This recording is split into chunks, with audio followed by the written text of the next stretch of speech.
No Saber Direito desta semana, a gente fala sobre contratos, teoria geral, contratos em espécie, divórcio, pensão, partilha de bens e muito mais. As aulas são com o professor Flávio Grutti. Olá, eu sou o professor Flávio Grutti e agora nós vamos iniciar a nossa aula número 3. A aula número 1 foi relacionada à teoria geral dos contratos. A aula número 2 foi relacionada a alguns contratos em espécie. E agora nós vamos passar para o casamento, para o divórcio, para a sua dissolução. Por quê? Porque casamento é contrato. E nesse sentido, nós vamos fazer aqui um panorama do casamento antes e depois de um marco temporal que foi o divisor de águas, a Emenda Constitucional número 66 de 2010. Como é disso, desde o início dos nossos tempos, aqui no Brasil, os casamentos eram muito sacralizados, de forma que qualquer união que não fosse precedida do casamento, preferencialmente na Igreja Católica, era considerado como um concubinato. O concubinato, por seu turno, se dividia em duas espécies. O concubinato puro, no qual duas pessoas que não tinham nenhum impedimento para casar formavam uma família, e nós tínhamos o concubinato impuro, onde algum dos conviventes poderia ter um impedimento, como, por exemplo, já ser casado. Bom, até então não existia a possibilidade de rompimento desse vínculo. Isso começou a acontecer em 77, com a Lei 6.515. Com essa lei, nós passamos a ter a figura da separação judicial, foi criado o divórcio. Antes, nós tínhamos a figura, o status jurídico do desquitado. Até hoje, nós vemos alguns antigos falando em desquite, que não existe mais, é divórcio. Muito bem, depois disso, não existe mais o desquite. E aí nós chegamos na Lei 6.515 de 77. Foi instituída a figura do divórcio. Criou-se a figura da separação judicial. E olhem como era difícil o casal separar. Tinha que se discutir a culpa. E nós tínhamos, antes do divórcio, um degrau até então intransponível, que era o da separação judicial. Nós tínhamos, portanto, a separação judicial sanção, a separação judicial remédio e a separação judicial falência. A separação judicial sanção era aquela no qual os separandos tinham que comprovar que um dos cônjuges falhou no cumprimento dos deveres do casamento, como, por exemplo, o caso de infidelidade. Na separação remédio, descobria-se que um dos cônjuges tinha alguma anomalia, algum defeito que, por exemplo, impossibilitasse o ato sexual, como um pênis incluso, por exemplo, não necessariamente impotência no tocante à reprodução. E nós tínhamos também a separação falência, quando o casal conseguia demonstrar que já estava separado há mais de um ano, ele já poderia obter a separação judicial. Mas não era o único passo. Depois da separação judicial, vinha o divórcio, de forma que, contados 12 meses do trânsito em julgado daquela sentença que decretou a separação judicial do casal, tinha que se requerer a conversão da separação judicial em divórcio, ou seja, um interstício de 1 ano. Mas, se você tivesse prova testemunhal suficiente para mostrar que o casal já estava separado há mais de 2 anos de fato, você já poderia ir para o divórcio direto. Portanto, sendo objetivo, 2 anos de separação de fato, você já ia diretamente para o divórcio direto. Agora, se não tivesse 2 anos de separação de fato, você tinha que converter a separação judicial em divórcio, que nós chamávamos de divórcio indireto. O difícil disso tudo é que até chegar ao divórcio indireto, você tinha que passar por aquela fase longa, aquela fase sensível, em que um casal acusava o outro de ter falhado de alguma forma. Porém, agora tudo mudou. Nós temos a figura do divórcio relâmpago. O que significa o divórcio relâmpago? Eu posso me casar hoje, e amanhã eu posso chegar para minha esposa e dizer para ela: eu quero o divórcio, eu vou me divorciar porque eu não gosto mais de você. Entre mim e você aconteceu a quebra da afetividade. Esse é o nome, quebra da afetividade. E esse meu direito de pleitear o divórcio, ele é considerado potestativo. O que vem a ser um direito potestativo?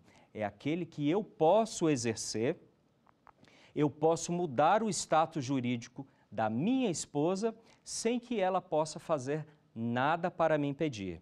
Eu vou transformá-la de mulher casada para mulher divorciada. É óbvio que o exemplo é dos dois lados.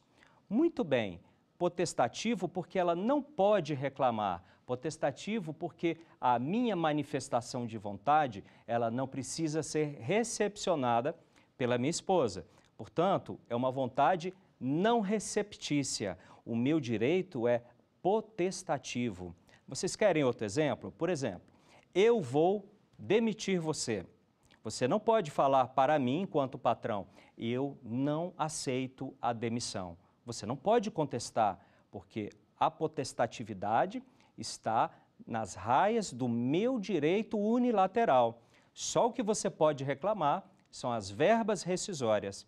Da mesma forma no divórcio. Naquele exemplo hipotético que eu dei há pouco, a minha esposa não pode dizer, eu não lhe dou o divórcio. Ela pode reclamar apenas nas questões referentes à partilha, à guarda de filhos, ao direito de convivência com os filhos ou até à percepção de alimentos. Eis, portanto, a potestatividade do divórcio. E por que é relâmpago? Porque pode ser feito no outro dia, quiçá no mesmo dia. O nosso sistema hoje é o mais liberal do mundo. Ele segue a linha do direito alemão, mas aqui no Brasil, essa autonomia privada, ou seja, a minha manifestação de vontade, ela tem uma preponderância em relação à vontade da minha consorte. Isso gera alguns conflitos bem difíceis de o advogado no exercício da sua profissão.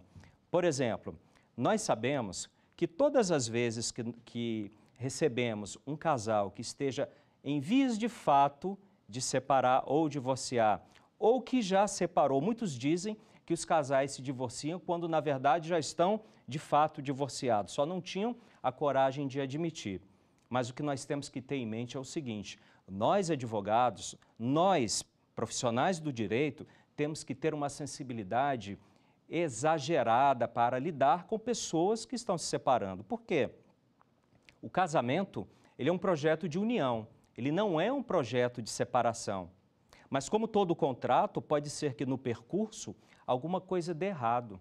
E se der errada alguma coisa, nós temos que tentar suavizar aquele momento. Antes de tudo, são almas que sofrem, são pessoas que estão passando por um momento de raiva. E a raiva sempre vem do medo. Imaginem aquela situação de uma mulher ou de um homem, o exemplo, repito, serve para os dois lados, mas imaginemos aquela situação de uma mulher que sempre foi do lar. O homem sempre foi o mantenedor, o produtor de riquezas. De repente, esse homem consegue um outro alguém ou simplesmente há uma quebra da afetividade e ele vai seguir a sua vida.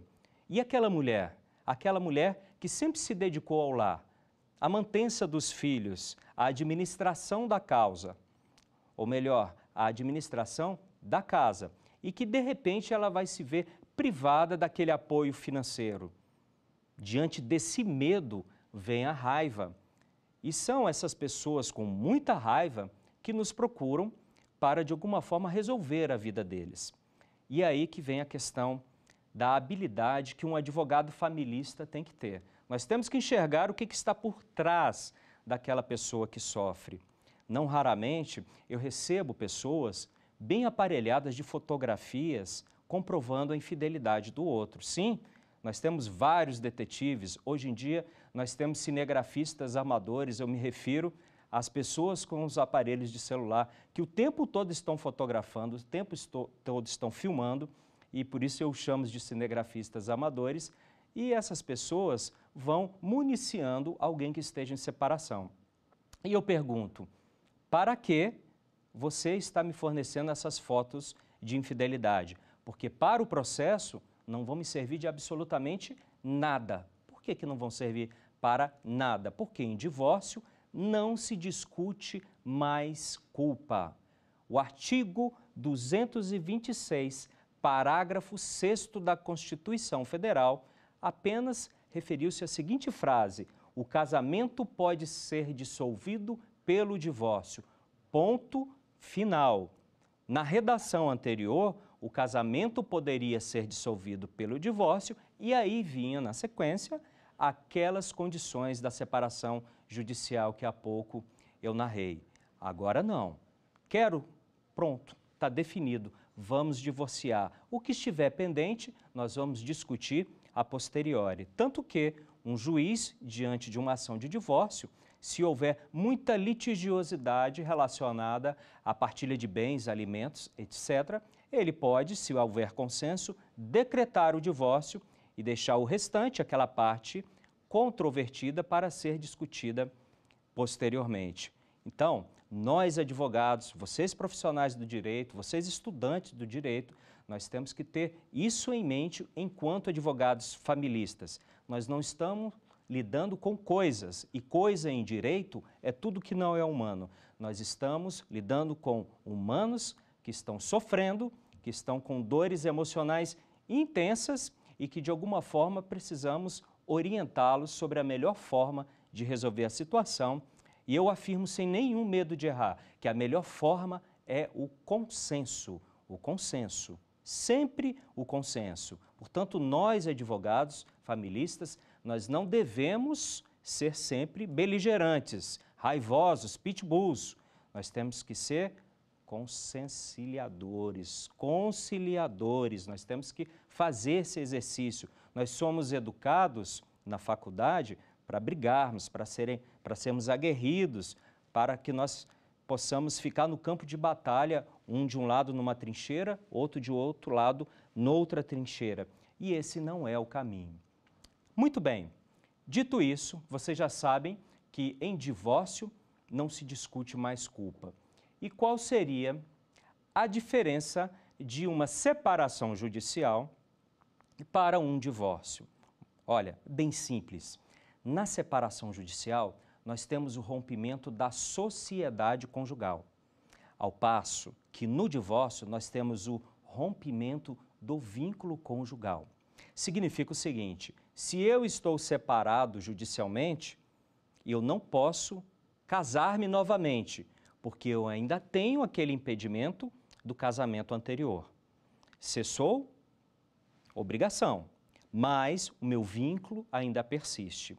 Por outro lado, se eu hoje estou divorciado, rompido está o vínculo conjugal, razão pela qual eu posso me casar de novo.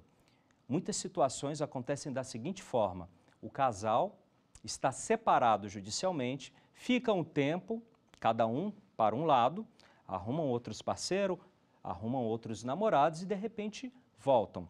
Numa situação como tal, esse casal que encontra-se separado judicialmente, ele pode restabelecer o casamento por pedido judicial, ou seja, um pedido direcionado ao juiz, ou de acordo com a resolução 35 do Conselho Nacional de Justiça, nosso CNJ, você pode fazer o restabelecimento do seu casamento extrajudicialmente, ou seja, em cartório, ainda que você tenha se separado judicialmente por meio de uma sentença judicial.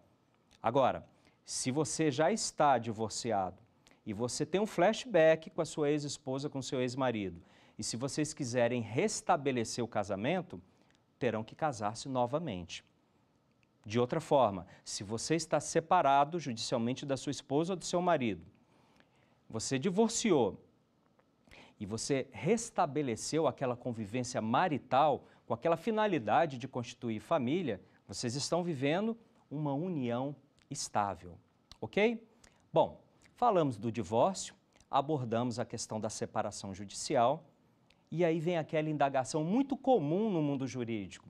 Flávio, a separação judicial ainda existe?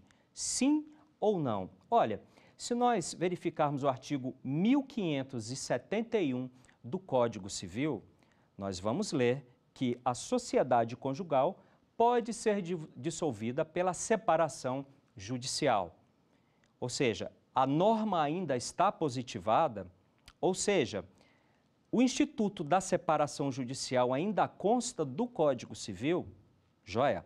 Consta do Código Civil, mas nós temos uma diferença aqui. Os tribunais estaduais já têm um posicionamento firmado no sentido de que a separação judicial, apesar de não ter sido o respectivo artigo revogado expressamente pela nova ordem constitucional, ou seja, a Emenda Constitucional 66 de 2010, por esta não foi recepcionada. O que eu quero dizer com isso? A Emenda Constitucional 66 deu nova figura ao Instituto do Divórcio e esse novo mandamento constitucional não recepcionou a separação judicial. Portanto, apesar de ainda constar na literalidade do Código Civil, os tribunais estaduais, a maioria, entende que não houve recepção. Mas o Superior Tribunal de Justiça, recentemente, lançou um precedente dizendo o seguinte: a separação judicial ainda existe, porque não foi expressamente revogada pela Emenda Constitucional 66 de 2010. Nós temos, portanto, aqui duplo sentido, um pela não recepção, outro pela existência do Instituto no Código Civil. Mas nós temos que perquirir no sentido de investigar qual é o efeito prático de se fazer uma separação judicial. Você já parou para pensar por que existia essa separação judicial? Porque era um prazo de reflexão, ou seja, nós tínhamos o casal, havia algum conflito, eles promoviam a separação judicial. Nesse tempo, lembra? 1 ano, eles poderiam, de repente, experimentar outra vida, arrepender-se e restabelecer o casamento sem a necessidade de um novo casamento. Mas isso se assemelha muito, vamos supor aqui, daquelas causas que envolvem a rescisão de contratos de bens adquiridos à distância. Quando nós compramos algum bem pela internet, quando ele chega, nós temos 7 dias do prazo de reflexão, porque nós não tínhamos contato com aquele objeto. Esse prazo de reflexão seria o prazo necessário para que o consumidor que adquiriu a mercadoria pudesse conhecê-la, refletir e simplesmente desistir. Agora, adequando o que tem que ser adequado, na questão da separação judicial, o objetivo era esse. O casal ia meditar durante 1 ano, mas transformações sociais advieram e agora não há por que, sinceramente, se promover uma separação judicial, haja vista que o divórcio é muito mais eficiente, é muito mais eficaz. Hoje em dia é muito fácil casar e também é muito fácil divorciar, do ponto de vista estrito sensu, porque, é claro, todo divórcio deixa sequelas de ordem financeira, de ordem moral, de ordem emocional. Também nós sabemos que o divórcio ele pode ser a medida adequada para se evitar um mal maior. Claro, cada situação é uma situação que deve ser analisada no caso concreto. Muito bem, diante disso, nós perguntamos ainda, ok, a separação judicial ela ainda existe, o divórcio não examina mais a culpa. E o que fazer para delimitar o marco divisor da comunicabilidade de bens? Eu tenho observado ao longo dos anos, ao longo do meu exercício profissional, que o que mais causa divórcio no Brasil são as crises financeiras. Em segundo lugar, a influência das famílias ancestrais, Dito de outra forma, sogro, sogra, cunhado, cunhada. Essa mistura de emoções, essa mistura de obrigações tem causado muitos conflitos entre os casais. Em terceiro lugar, a superveniência de filhos. Sim, os filhos alteram substancialmente a vida do casal. Particularmente, acho que a paternidade é a maior missão que um ser humano pode ter, assim como a maternidade. Agora, que altera a rotina do casal? Altera. Depois dos filhos, vem a questão da infidelidade. Sim, por quê? Os casais, não faço aqui nenhuma apologia à infidelidade, mas o que eu tenho observado, isso é uma visão empírica e também resultado de muitas conversas com alunos, muita conversa com os meus clientes, com clientes de amigos, com outros advogados familistas, diante de uma situação de infidelidade, às vezes os casais optam pelo perdão, por seguir adiante, para não ter que desmontar o lar. Porque vejam, se você tem a desmontagem de um lar, o desfazimento de uma casa, serão doravante 3, quiçá 4, não sei, mas aumenta a quantidade de despesas. Antes se tinha um lar, agora vão se ter 2 lares. E se alguém for para outro estado, 3 lares. Enfim, tem que se pensar muito a respeito dessa questão. Muito bem, vamos seguir aqui. Separação de fato. O que vem a ser a separação de fato? É o afastamento emocional dos cônjuges.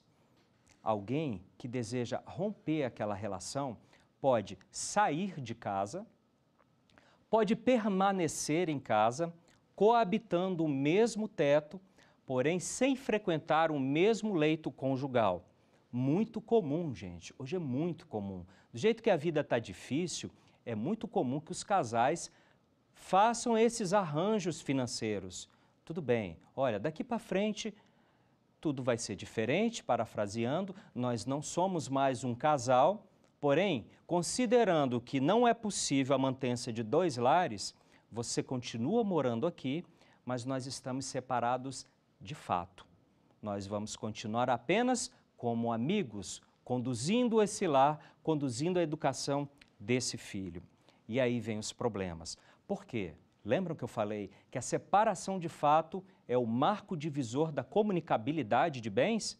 Ou seja, até aqui, se eu sou casado no regime de comunhão parcial de bens, tudo que nós adquirirmos será partilhado meio a meio por presunção de esforço comum. No dia seguinte à separação de fato, não haverá mais a comunicabilidade de bens. E se isso demora muito a ser decidido, ou seja, se o casal demora muito a promover o divórcio e a partilha, a contar da separação de fato, situações inusitadas podem acontecer. Como, por exemplo, o casal separou-se de fato hoje. Uma semana depois, o homem ou a mulher ganha um prêmio em algum sorteio. Esse prêmio, ele será partilhado ou não? Não, ele não será partilhado por quê? Porque aconteceu após a separação de fato.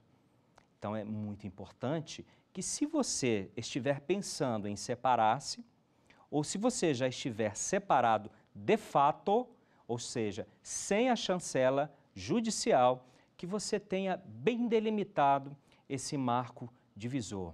E como que nós podemos fazer esse marco divisor?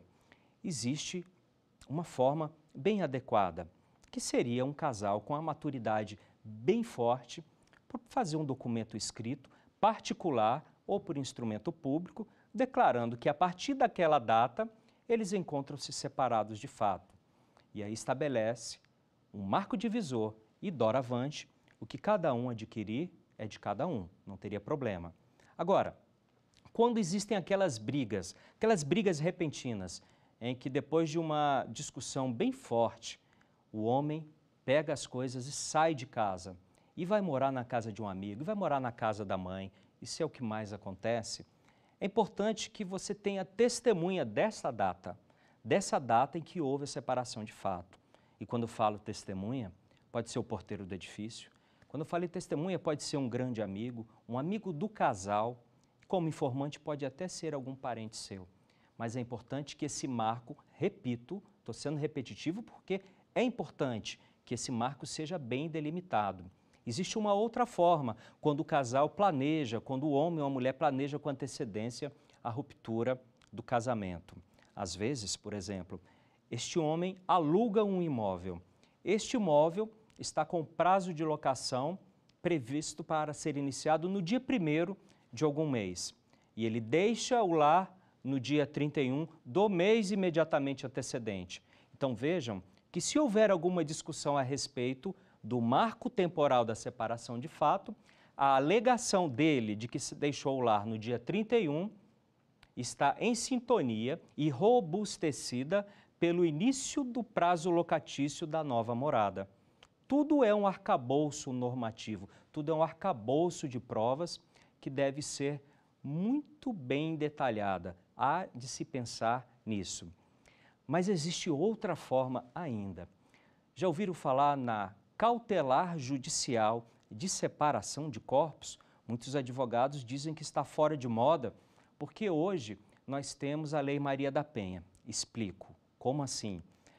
A cautelar judicial de separação de corpos, ela é prevista no artigo 1562 do Código Civil. A função precípua dela era promover o afastamento do lar daquele marido ou daquela esposa que colocasse em risco o outro ou a outra, em risco de ameaças físicas, morais, psicológicas, alguma forma de constrangimento que tornasse insuportável a vida em comum sob o mesmo teto. Aí promovia-se a cautelar judicial de separação de corpos e, num prazo determinado, ajuizava-se a ação principal, que era a ação de divórcio, partilha de bens, etc. Mas hoje nós temos a Lei Maria da Penha, de forma que se um homem estiver praticando alguma violência física, psicológica, emocional, financeira em desfavor da mulher, essa mulher recorre à autoridade policial e obtém medidas protetivas, dentre elas o afastamento do lar conjugal e a imposição de um distanciamento de 200, 300, 1 quilômetro, que seja, para que aquele homem agressor não a importune. Também cessam as comunicações por telefone, aplicativos ou qualquer meio que se utilize a internet. Então, a Maria da Penha, ela cumpre isso com muita eficiência, razão pela qual a cautelar de separação judicial de corpos ficou um pouquinho em desuso neste ponto. Entretanto, ela ainda serve com maestria para que seja delimitado pelo Poder Judiciário o exato momento em que houve a separação de fato.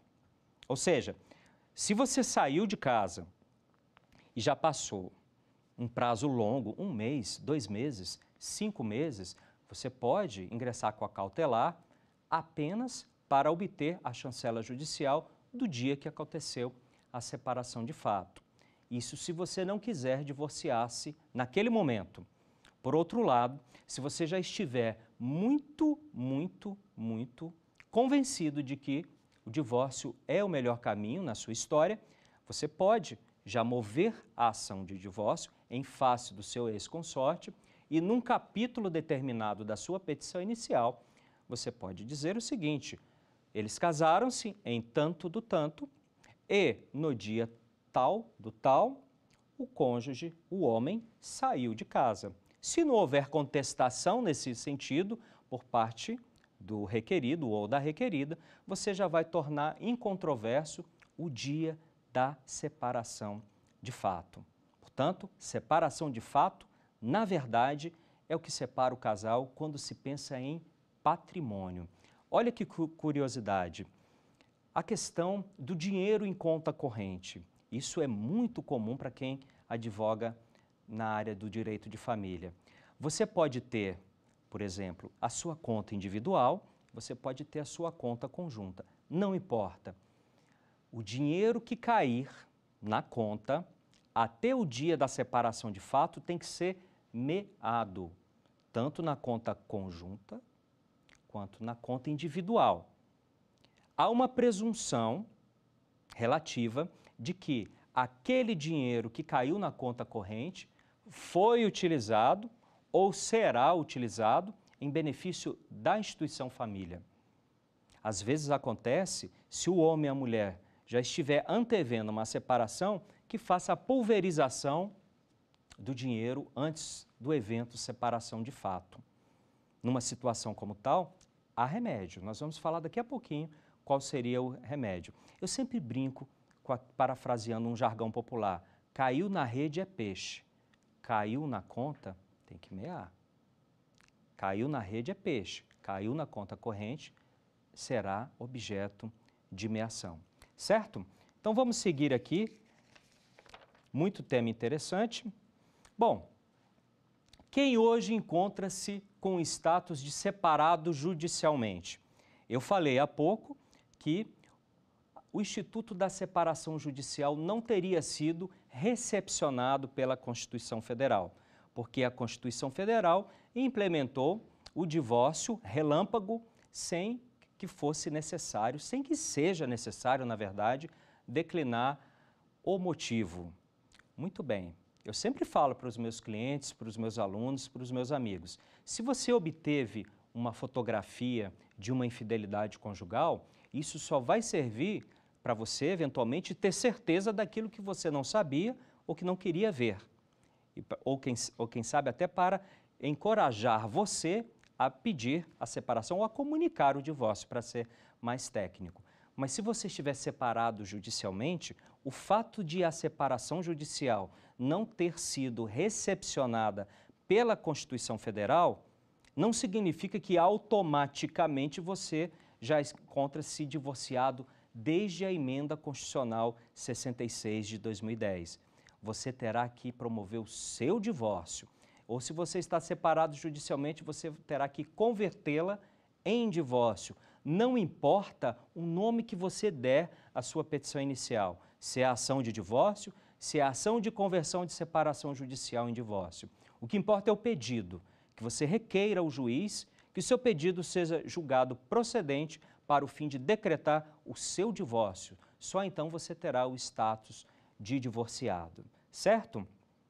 Bom, seguindo, chegamos ao momento da ação de divórcio. O que você pode cumular numa ação de divórcio?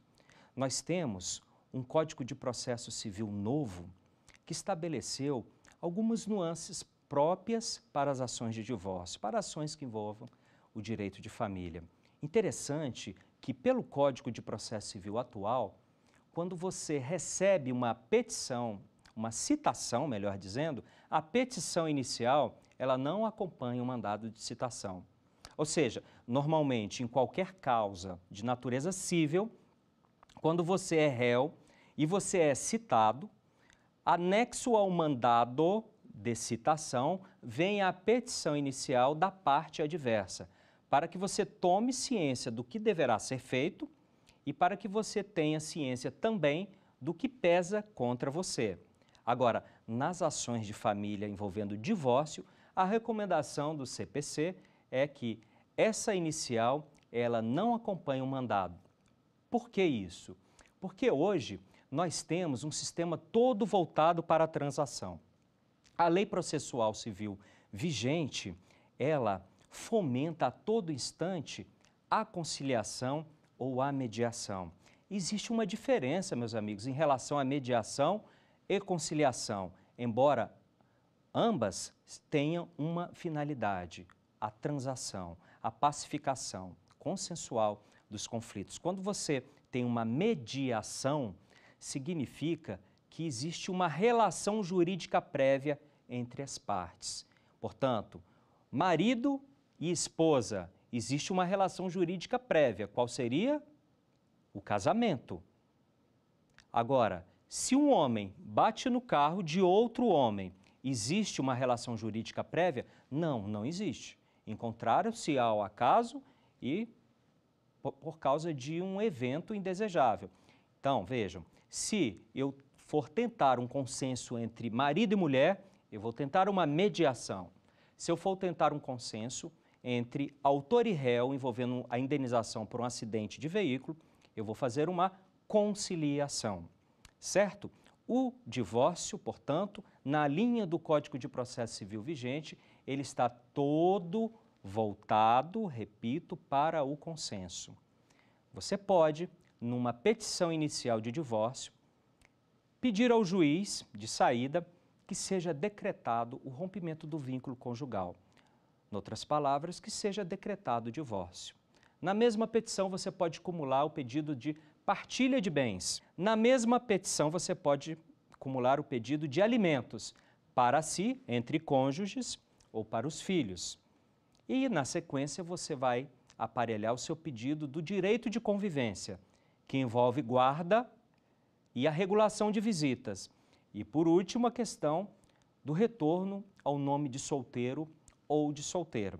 Lembrando que, neste ponto, vou abrir aqui um parêntese, a questão da utilização do nome de solteiro ou de solteira ou a permanência com o nome de casado é direito subjetivo do outro que acresceu o patronímico do marido ou da esposa. Portanto, se eu acresci ao meu sobrenome o sobrenome da minha esposa, eu retiro se quiser, mesmo com o fim do divórcio, porque isso vai ficar incorporado ao meu direito de personalidade. Fecho esse parêntese e abro outro parêntese.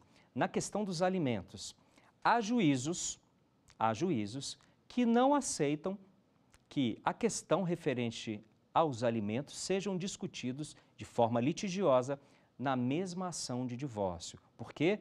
Por causa da diferença de procedimento. De um lado eu tenho o Código de Processo Civil, de outro lado eu tenho a Lei de Alimentos, a 5478. Então nós temos que conhecer a praxis judiciária da nossa região, dos nossos respectivos tribunais, para ver se basta uma ação de divórcio, acumulando tudo, ou se nós temos que fazer uma ação de divórcio, com partilha, regulação de visitas e retorno de nome de solteiro ou permanência. E outra ação autônoma para discutir a questão relacionada a alimentos. Aí vai muito de o advogado perquirir a realidade forense da sua respectiva região. Me perguntam sempre, eu posso obter a decretação do divórcio e deixar a partilha para depois?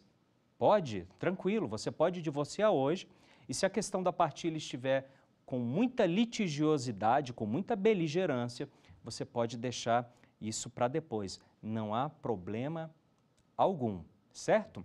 Seguindo aqui, outro ponto que nós temos que ter muita atenção é relacionada à competência para se julgar um divórcio litigioso. Está regulado no artigo 53 do Código de Processo Civil. Nós temos lá 3 hipóteses. Essas hipóteses, elas são subsidiárias. Como assim? A primeira regra, se eu, homem, quero promover o meu divórcio para romper o vínculo conjugal com a minha esposa, o primeiro critério que eu vou observar para saber onde irei protocolizar e distribuir a minha petição seria o domicílio do guardião do filho incapaz. Então, por exemplo, se eu tenho um filho incapaz e a incapacidade pode ser tanto da questão da menoridade civil ou o filho pode ser maior de 18 anos, porém ele pode ser incapaz a depender de algumas circunstâncias de deficiência física ou de senilidade. Muito bem, se aquele casal não tinha filhos, ou seja, se aquele casal não tinha ninguém sob sua responsabilidade, o próximo critério será o último domicílio do casal. Aonde aquele casal vivia? Vivia em Brasília ou no Rio de Janeiro? Se vivia no Rio de Janeiro, a mulher permanece no Rio e o homem agora está em Brasília e eles não tiveram filhos, onde esse homem tem que ajuizar essa ação de divórcio? Segundo o artigo 53, pode ser feito, ou melhor, deve ser feito lá no Rio de Janeiro, porque lá era o antigo domicílio do casal. E por último, nós temos o domicílio do réu, se nenhuma das partes residir no antigo domicílio. Daí surge uma controvérsia. Esse critério de competência nós consideramos um critério de competência relativa, territorial. Se eventualmente eu ajuizo essa ação de divórcio num juízo que em princípio seria incompetente, esse juízo ele não pode declinar de ofício, ou seja, ele não pode verificar as hipóteses do artigo 53 do Código de Processo Civil e resolver de ofício, de per si, remeter esses autos para outro juízo. Somente quem pode fazer isso é o outro demandado, é o réu, é a ré, ou requerido ou requerida, como queira. Por quê? Porque o critério é de competência relativa, o critério é territorial. Disso nós temos vários casos de problemas que costumam acontecer diante dessas controvérsias patrimoniais. A mais frequente que eu tenho visto é relacionado ao bem onde a mulher ou o homem ou ambos convivia antes da separação de fato. Como assim? Vamos dar um exemplo. O exemplo é sempre interessante para solidificar o entendimento. Imaginem aquela situação na qual o homem e a mulher viviam na cidade A. Homem e mulher viviam na cidade A. Houve algum contratempo, houve a quebra da afetividade. Esse homem saiu de casa e foi morar noutro lugar. Aquela mulher permaneceu residindo na casa que servia de domicílio para o casal. Este homem foi para outro domicílio e por lá ficou 3 meses, 6 meses, 9 meses. Veja bem, ainda não aconteceu o divórcio, ainda não aconteceu a partilha de bens. Essa casa, na cidade A, ela permanecerá em mancomunhão entre os separandos de fato, ou seja, mancomunhão significa mão comum, de forma que antes da partilha, essa casa é considerada tanto do homem quanto da mulher, embora o homem tenha deixado esse lar e constituído outra casa. Depois da partilha, essa casa que antes estava em mancomunhão passará a ficar em condomínio. E aí vem a discussão. Essa mulher que permaneceu morando na casa deve pagar o valor equivalente aos aluguéis daquela meação exclusiva que seria do marido? Dito de outra forma, suponhamos que o aluguel de uma casa semelhante àquela seja no valor de R$1.000. O homem não está utilizando por 6 meses. A mulher, portanto, tem que pagar R$500 por 6 meses àquele homem? Depende. O posicionamento jurisprudencial majoritário é no sentido de que, enquanto aquele bem, aquele imóvel estiver em mancomunhão, portanto, pendente de partilha, a mulher não ficará obrigada a pagar o equivalente à utilização da meação exclusiva daquele homem. Mas, depois da partilha de bens, esse bem deixará de ficar no estado de mancomunhão e ficará no estado de condomínio. E doravante, se a mulher lá permanecer, obrigatoriamente ela terá que pagar os 50% relativo à meação, à utilização exclusiva da meação do homem. E aí temos mais problemas. Quais são os problemas? Olhem a importância da questão do consenso, de os advogados buscarem o consenso, de as partes terem a maturidade para buscar o consenso. Se você tem a decretação de um divórcio, se você, após a decretação do divórcio, não consegue fazer a divisão dos bens que foram adquiridos onerosamente, e os bens que foram adquiridos onerosamente, na constância do casamento ou da união estável, são chamados de aquestos.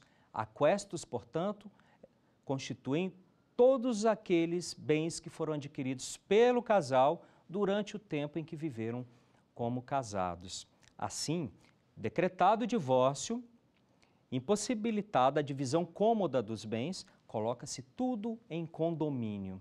E uma vez colocado em condomínio, nós teremos a necessidade de uma outra ação, uma ação de dissolução de condomínio, de extinção de condomínio, que está capitulada no artigo 1314 do Código Civil. Sim, depois de anos de luta nas varas de família, aquela sensibilidade aguçada, aquela troca de ofensas, aquelas situações ruins, aquele sofrimento, porque normalmente divórcio adoece a família inteira, contamina inclusive os amigos, porque quem está divorciando às vezes não fala de outra coisa. Você vai dar início a um novo longo processo, qual é o processo de extinção de condomínio no juízo cível, ou seja, uma nova ação terá que ser ajuizada. E aí tomem mais alguns meses, quiçá alguns anos, para resolver isso. Vejam, a questão do consenso é fundamental. Querem outro exemplo que também é muito comum? Imagine aquela situação na qual o homem, antes do casamento, sempre repito que o exemplo pode ser para o homem ou para a mulher. Eu sempre falo o homem porque eu sou homem e é automático isso. Então vejam, o homem antes do casamento, ele tinha um terreno. Esse terreno é chamado de terra nua. Era considerado, portanto, um bem particular. Bem particular, depois do casamento, o casal, no regime de comunhão parcial de bens, resolve construir uma casa naquele terreno. Então vejam, eu tenho um bem particular que o homem já tinha antes do casamento e depois eu vou ter uma acessão artificial, que é a edificação daquela casa. O que vai acontecer? Uma solução dessa? O bem particular, a terra nua, continua sendo só do homem. Entretanto, aquilo que for edificado no terreno, se for regime de comunhão parcial de bens, será objeto de meação. E aí é outra luta para conciliar esses interesses. Legal? Vamos passar agora para as nossas perguntas do quiz?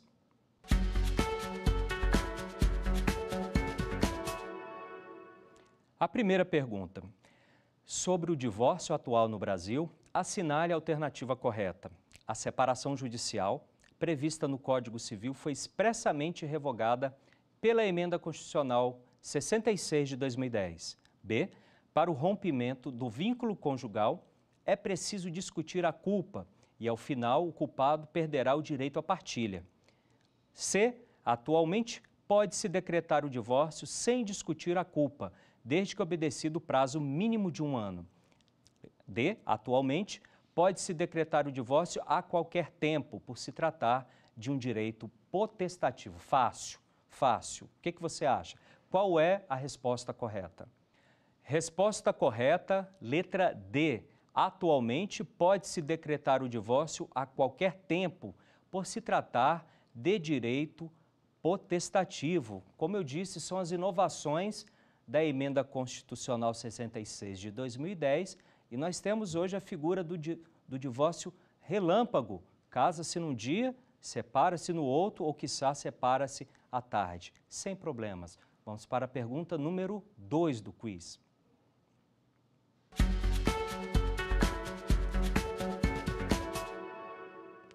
A respeito da união estável, assinale a alternativa correta.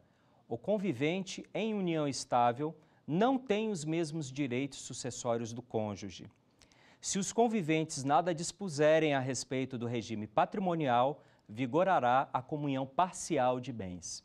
Os bens adquiridos pelos conviventes durante a relação marital, pelo regime de comunhão parcial de bens, serão partilhados ao fim da união estável mediante a prova do efetivo desembolso financeiro. O contrato de convivência de união estável deve ser celebrado por instrumento público.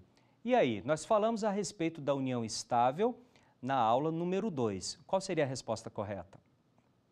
Se os conviventes nada dispuserem a respeito do regime patrimonial, vigorará a comunhão parcial de bens.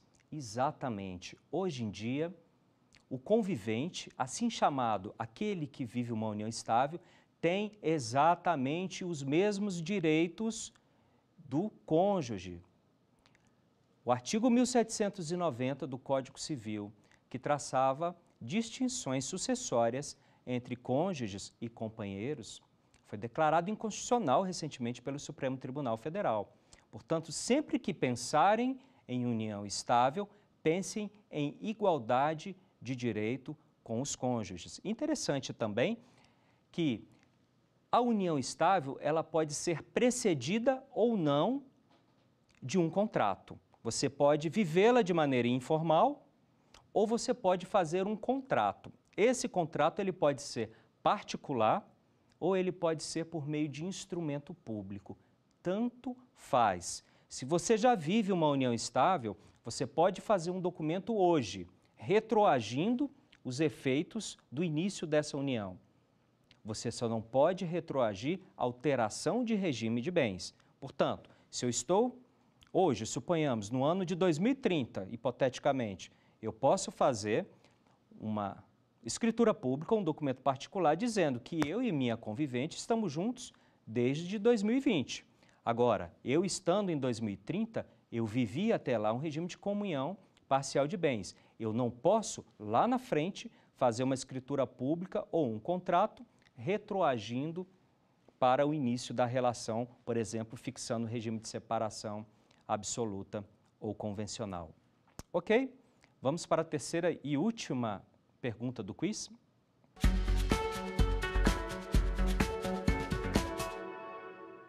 A respeito da união estável e do concubinato, assinale a alternativa correta. A pessoa casada e separada de fato não pode constituir união estável. São necessários 2 anos de convivência marital para constituir uma união estável. A pessoa casada e separada de fato pode constituir união estável. O concubino tem direito sucessório. Fácil demais, né? O que você acha? Qual seria a resposta correta? Acertou? A pessoa casada e separada de fato pode constituir uma união estável. Claro, o homem casado e separado de fato, ele pode viver uma união estável. Agora, o homem casado e não separado de fato, ele não pode constituir uma união estável. Nessa situação, a mulher seria uma concubina. E concubina não tem direito a nada. Não tem direito a mear pensão, tampouco tem direito à partilha de bens por presunção de esforço comum. Se eventualmente aquele homem e aquela mulher que viviam um concubinato adquirirem algum bem com valor econômico, a meação não existirá, salvo se comprovar o efetivo desembolso. Portanto, se compraram um carro de 100 mil e a mulher contribuiu com 30 mil, havendo o fim dessa relação concubinária, ela poderá pleitear os 30 mil reais, 30%, se e somente se comprovar o efetivo desembolso financeiro. Ao passo que na união estável, sob o regime da comunhão parcial de bens, a meação seria por presunção de esforço comum, meio a meio. E assim nós encerramos a nossa última questão do quiz, encerramos também a nossa aula número 3, na qual nós vimos que o divórcio no Brasil é o mais liberal do mundo. Você pode casar num dia e divorciar no outro, sem qualquer discussão a respeito de culpa.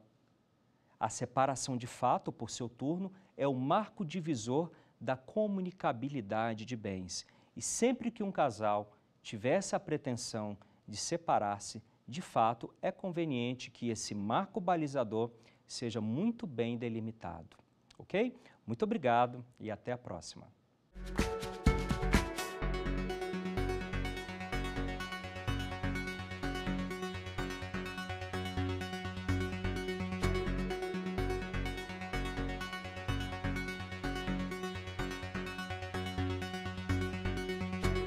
Quer dar uma sugestão de tema para os cursos do Saber Direito?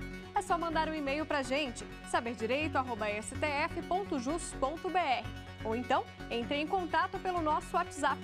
O número é este que aparece na sua tela. Você também pode estudar pela internet. Acesse tvjustiça.jus.br. Reveja ainda as aulas no nosso canal do YouTube, TV Justiça Oficial.